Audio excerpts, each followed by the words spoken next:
अस्सलामुअलैकुम दोस्तों, खुशामदीद है जॉब वर्ल्ड पीके में। आज हम बात करने जा रहे हैं एएसआई के पीके पुलिस में, जिसकी एडवर्टाइजमेंट आ चुकी है। एंड सबसे पहले हम उसकी एडवर्टाइजमेंट देखेंगे, फिर उसकी एज रिलैक्सेशन के बारे में देखेंगे, फिर रजिस्ट्रेशन करेंगे, प्रोफाइल सेटअप करेंगे, फ़ी पेमेंट करेंगे और उसके बाद अप्लाई करेंगे। तो आइए चले, सबसे पहले तो आप क्रोम को ओपन करें। क्रोम में एडवर्टाइजमेंट होगी कुछ इस तरह की, वेबसाइट पर मिल जाती है।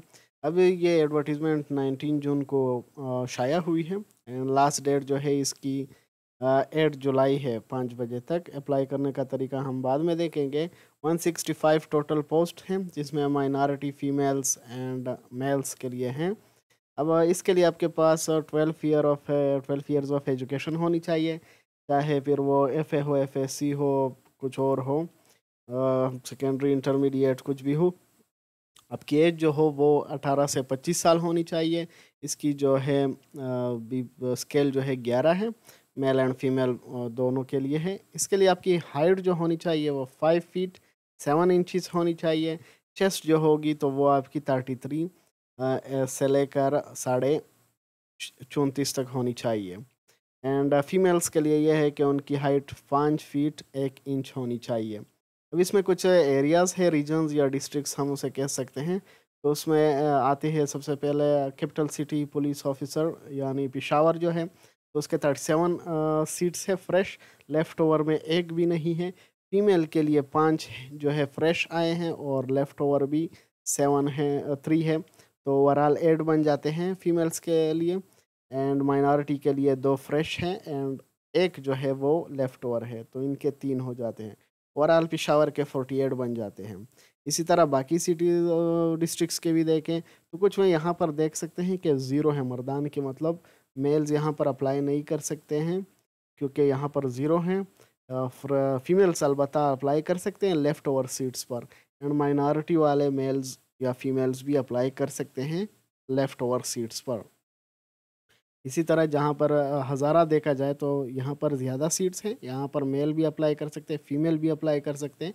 एंड फीमेल के लिए अलग कोटा भी है जिसमें फ्रेश भी है एंड लेफ़्ट ओवर भी है एंड माइनॉरिटी के लिए भी है इस तरह। सो ओवरऑल 165 बन जाते हैं। अब इसके एग्ज़ामिनेशन का तरीका कुछ यूँ होगा कि आपने एक, अगर मेल है तो आपने 1 मील दौड़ लगानी होगी 8 मिनट में, यानी 1600 मीटर्स आपने तय करने होंगे। इसी तरह फीमेल्स के लिए जो है वो सिर्फ़ 1000 मीटर की दौड़ है 8 मिनट में। अब उसके बाद जो होते हैं वो से क्वालिफ़ाई करने के बाद आपको बुलाया जा सकता है पेपर्स के लिए, जिसमें उर्दू एसे एंड कॉम्प्रिहेंशन की पेपर होगी, जिसमें 75 मार्क्स होंगे टोटल। 1 आवर का ड्यूरेशन होगा इसमें एंड उसमें आपने 40% लाने होंगे, यानी कि 30 मार्क्स 75 में आपने लाने होंगे। इसी तरह इंग्लिश एसे एंड कॉम्प्रिहेंशन होगा, 1 घंटे का टाइम होगा उसका भी, और आपने उसमें 30 मार्क्स कम अज़ कम लाने होंगे।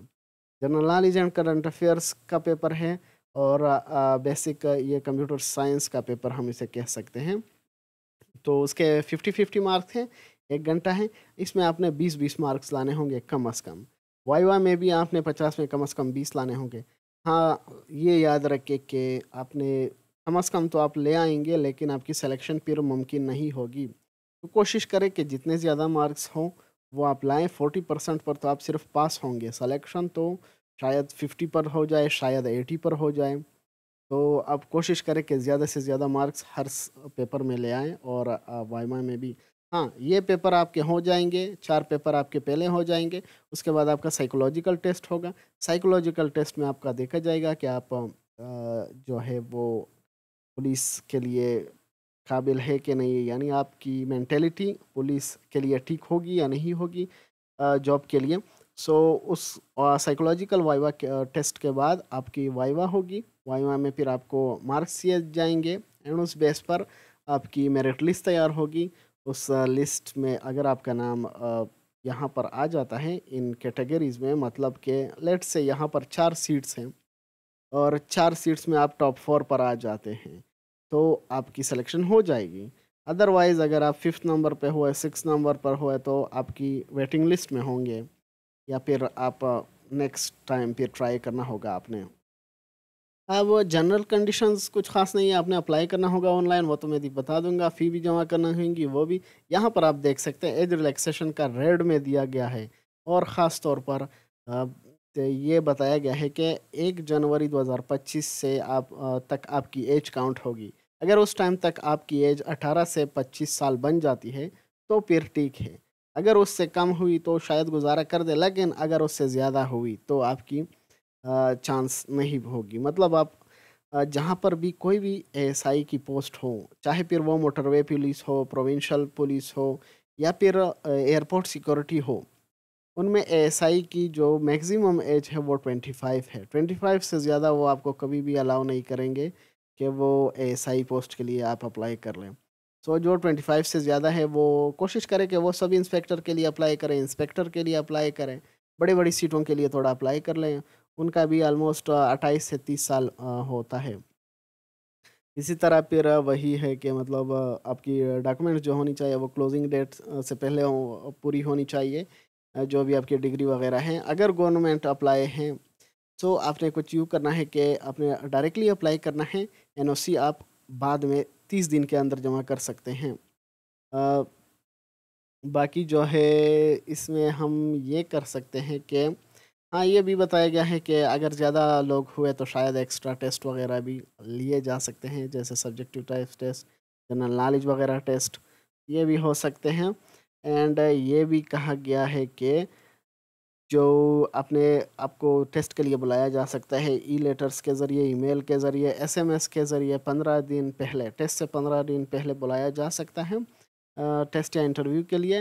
लेकिन आप खुद भी वेबसाइट को देखा करें। बस ये थी, अब अप्लाई करते हैं। अप्लाई के लिए आपने कुछ यूँ करना है कि गूगल में लिखना है सिंपली कि आप केपीपीएससी, जैसे केपीपी, सॉरी फॉर दैट, केपीपीएससी आपने ये लिखना है और पहले ही लिंक पर आपने क्लिक कर देना है।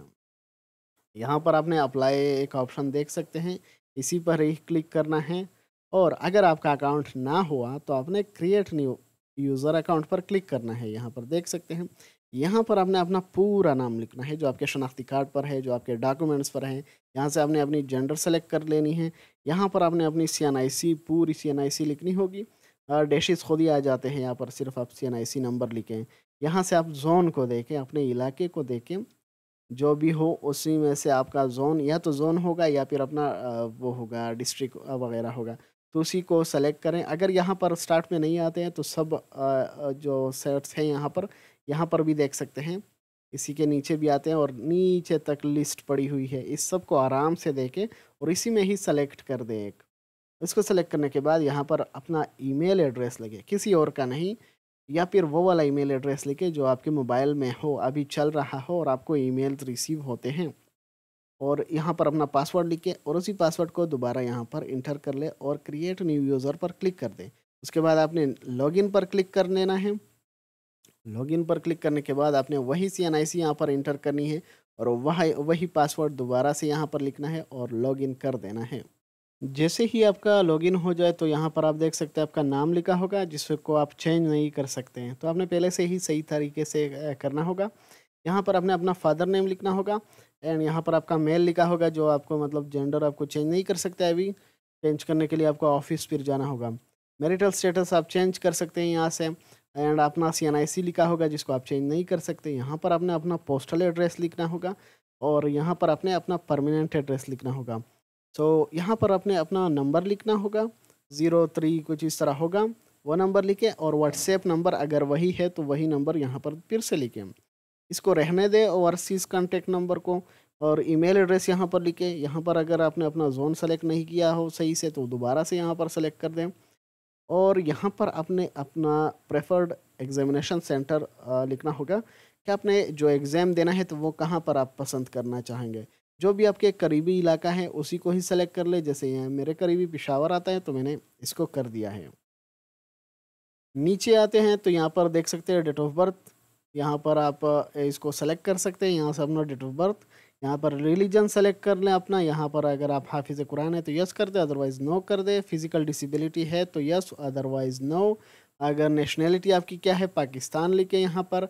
और आपके फादर क्या काम करते हैं या आते हैं तो उसको यहाँ पर लिख सकते हैं कि टीचर है, गवर्नमेंट सर्वेंट है, या फिर बिजनेसमैन है, कुछ भी आप यहाँ सर लिख सकते हैं। आपकी को करिकुलर एक्टिविटीज़ क्या है, जैसे मैंने ये लिखा है। आपको जो पसंद हो, जैसे आपको मतलब कोई खेल वगैरह पसंद हो, कोई और हॉबी हो आपकी, वो यहाँ पर लिख सकते हैं। अपनी पसंद की जो काम रोज़ाना के तौर पर या हफ्ते में 1-2 बार आप करते हैं तो उसको यहाँ पर लिख दें। अगर आपने बाहर कहीं पर ट्रैवल किया है तो आप यहाँ पर बता सकते हैं कि मैंने मतलब मक्का ट्रैवल किया है, और रीज़न भी लिख सकते हैं कि हज के लिए या उम्रा के लिए, इस तरह आप लिख सकते हैं। और अगर नहीं किया है तो नील कर दें या नो कर दें, कुछ भी यहाँ पर लिख दें।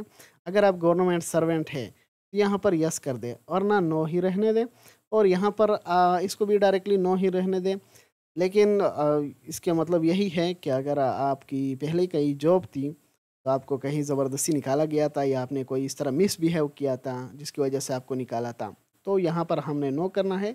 अगर निकाला था आपको तो यस बोलें। आपने अपडेट प्रोफाइल पर क्लिक कर देना है और उसके बाद ऐड एजुकेशन रिकॉर्ड पर क्लिक करना है। ऐड एजुकेशन रिकॉर्ड पर क्लिक करने के बाद आपके पास कुछ जो इस तरह आ रहा होगा। अब यहाँ से आपने अपना सबसे पहले तो मैट्रिकुलेशन सेलेक्ट करनी होगी। मैट्रिक सेलेक्ट किया, यहाँ पर लेवल इक्विवेलेंसी जो है वो भी मैट्रिक सेलेक्ट करनी होगी। यहाँ पर अगर आपने कुछ और किया है जो कि मैट्रिक के बराबर है तो उसे सेलेक्ट कर लें, और यहाँ पर फिर मैट्रिकुलेशन या ओ लेवल के बराबर कर दें इसको। यहाँ से बोर्ड या यूनिवर्सिटी आपने सेलेक्ट करनी होगी। बोर्ड के लिए आप बी में जाएँ, 22 को देखना होगा। यहाँ से 22 बन्नू देख सकते हैं, 22 डीजी खान है, 22 डीआई खान, 22 फैसलाबाद, हैदराबाद, कोहाड़, इसी तरह है। तो इसी तरह नीचे जाते रहें, या कहीं पर बोर्ड भी लिखा होगा इसी तरह, तो आप सेलेक्ट कर लें अपना जो आपका बोर्ड है। और आपकी जो पेपर रिज़ल्ट कार्ड है उस पर चेक कर लें, तो वहाँ पर रिज़ल्ट डिक्लेरेशन डेट लिखा होगा। वहाँ पर आप सेलेक्ट कर सकते हैं अपना रिज़ल्ट डिक्लेरेशन डेट। तो वहाँ से सेलेक्ट करें इस तरह, और आपके जो मार्क्स हैं उसको सेलेक्ट कर दें। जितने आपने मार्क्स लिए हैं, सपोज़ आपने 1000 लिए हैं, टोटल मार्क्स जो होते हैं वो 1200 हैं। और सीजीपीए को आप रहने दें। डिवीज़न जो होगी फिर आपकी मतलब फर्स्ट डिवीज़न आपने ली है, ग्रेड जो हो गया आपका, अगर ज़्यादा अच्छे नंबर है तो A1 वहाँ पर लिखा होगा आपके रिज़ल्ट कार्ड पर, अदरवाइज़ ए लिखा होगा या बी लिखा होगा। और आपकी पोजीशन नहीं थी, नो कर दें यहाँ पर, एंड ऐड न्यू रिकॉर्ड पर क्लिक कर दें। ऐड न्यू रिकॉर्ड पर क्लिक करने के बाद ये जगह फिर से खाली हो जाती है। यहाँ पर आपका मैट्रिक आ जाता है। ये जगह जब फिर से खाली हो जाती है तो आपने फिर से यहाँ पर इंटरमीडिएट सेलेक्ट करना होगा। यहाँ पर आपने फिर से इंटरमीडिएट सेलेक्ट करना होगा, या ए लेवल सेलेक्ट कर दें। फिर अपना बोर्ड सेलेक्ट कर दें, फिर रिज़ल्ट और जो मार्क्स वगैरह थे उसको सेलेक्ट कर दें। उसके बाद आपने एड न्यू एड रिसर्च या पब्लिकेशन पर जाना है। अब यहाँ पर हमारा कोई काम नहीं है क्योंकि ये यूनिवर्सिटी लेवल की बातें हैं, या फिर एमफिल लेवल की, तो इसको भी रहने देते हैं। ऐड एक्सपीरियंस पर क्लिक करते हैं। ऐड एक्सपीरियंस को भी हम छोड़ेंगे। अगर आपकी कोई पब्लिक गवर्नमेंट कोई जॉब है तब यहाँ पर ऐड कर दें। अदरवाइज़ जो प्राइवेट जॉब है, जैसे मैंने भी किए हैं लेकिन मैंने यहाँ पर ऐड नहीं किए हैं, क्योंकि फिर वो आपसे सर्टिफिकेट वगैरह मांगेंगे, और प्राइवेट वाले जो होते हैं तो वो ज़्यादातर सर्टिफिकेट्स नहीं देते हैं। सो इसको आप रहने दें, इसका कोई फ़ायदा नहीं है अगर आपने प्राइवेट जॉब की है। अगर आपकी गवर्नमेंट है तो यहाँ पर ऐड कर दें। ऐड डिप्रेशन रिकॉर्ड, तो ये भी कोई काम का नहीं है हमारा, हम इसको रहने देंगे, डायरेक्टली स्किप करेंगे। ऐड लीव रिकॉर्ड पर क्लिक करेंगे, ये भी हमारी कोई काम का नहीं होगा। यहाँ पर जब होगा ऐड पिक्चर पर हम क्लिक करेंगे। यहाँ पर आपने अपना पिक्चर देना होगा जो कि सही हो, आपकी फेस शो हो रही हो, पासपोर्ट साइज़ हो, जो कि आपके शनाख्ती कार्ड पर है, उसी तरह का पिक्चर आपने निकालना होगा। और बिल्कुल क्लियर हो, उसका बैकग्राउंड भी क्लियर हो, आपकी शक्ल भी सही से वाज़े नज़र आ रही हो। कोई भी मतलब निकाब वगैरह नहीं लगाना है, कोई भी मतलब मास्क नहीं लगाना, कोई भी ब्लैक ऐनक नहीं लगाना। सो ये चीज़ आपने नहीं करनी है, और सेल्फ़ी वगैरह या स्टाइलिश फ़ोटो नहीं होनी चाहिए। उसके बाद प्रोफाइल रिव्यू आता है। प्रोफाइल रिव्यू पर हम क्लिक करेंगे। प्रोफाइल रिव्यू पर जब हम क्लिक करते हैं तो यहाँ पर आप देख सकते हैं आपके सामने पूरा रिकॉर्ड आपका यहाँ पर नज़र आ रहा होता है। अब इसमें अगर अगर कोई मसला वगैरह नज़र आ रहा हो तो वो आप फिर से एडिट कर सकते हैं यहाँ से फिर से, और अगर ठीक है तो आप नीचे स्क्रॉल करें। अब नीचे आने पर यहाँ पर आप देख सकते हैं प्रिंट प्रोफाइल भी है, लेकिन हमने प्रोसीड टू अप्लाई पर क्लिक करना है। प्रोसीड टू अप्लाई पर क्लिक करने से पहले आपने पेमेंट करनी होगी। तो पेमेंट का तरीका मैं आपको बताता हूँ किस तरह है। कुछ यूँ है, देख सकते हैं यहाँ से ये वीडियो मैंने की है पेमेंट का। आपने सबसे पहले ईजी पैसा पर आना होगा। यहाँ पर आप देख सकते हैं वन बिल को सर्च करना होगा। वन बिल को सर्च करो, वन बिल इनवॉइस या वोचर पर आपने क्लिक करना होगा। इनवॉइस पर जब क्लिक करते हैं तो यहाँ पर आपने एक कोड लगाना होगा KPPSC का, जो 111099 एंड 1402 है। तो आप यहाँ से देख सकते हैं, यहाँ पर लिख दिया होगा 1402। उसके बाद आपने अपना CNIC लिखनी होगी, शनाख्ती कार्ड नंबर। 13 नंबर का आपका शनाख्ती कार्ड होगा, 13 डिजिट्स आपने लिखने होंगे। उसके बाद आपने नेक्स्ट पर फिर क्लिक करना होगा। सो KPPSC की चार्जेस जो होंगी वो 500 चार्जेस होंगी आपसे, लेकिन टैक्स जो होगा वो 40 रुपये का, तो वो भी इसमें आ जाएगा। सो 40 रुपये का टैक्स होगा उसमें। और ये ऐड करके आपने पे करना होगा। एंड आपसे फिर आपके इजी पैसा में या किसी के भी इजी पैसा में इतने पैसे होने चाहिए कि 540 हों, और इस तरह आपकी पेमेंट हो जाती है। ये जब हो जाए तो आप डायरेक्टली यहाँ से देख सकते हैं, आपने प्रोसीड टू अप्लाई पर क्लिक करना है। अगर आपने पेमेंट नहीं की है तो आपके सामने ये शो नहीं होगा। अगर आपने पेमेंट कर दी है और सही तरीके से की है तो आपके सामने ये शो होगा, और आपने सिर्फ यहाँ पर अप्लाई पर क्लिक करना होगा। अप्लाई पर क्लिक करने के बाद यहाँ पर टिक मार्क पर क्लिक करें, या ऑलरेडी लगा होगा, और सबमिट एप्लीकेशन पर क्लिक कर दें। जैसे ही सबमिट एप्लीकेशन पर क्लिक कर दें तो आपकी अप्लाई हो जाती है। आपने बस और कुछ ही नहीं करना, बस आपने इंतज़ार करना है SMS के लिए। एंड बाकी आपको फिर टेस्ट के लिए बुलाया जाएगा। अगर आपके ज़ोन में हुआ या फिर डिस्ट्रिक्ट में हुआ, अगर आपके डिस्ट्रिक्ट में नहीं है तो आप अप्लाई नहीं करें।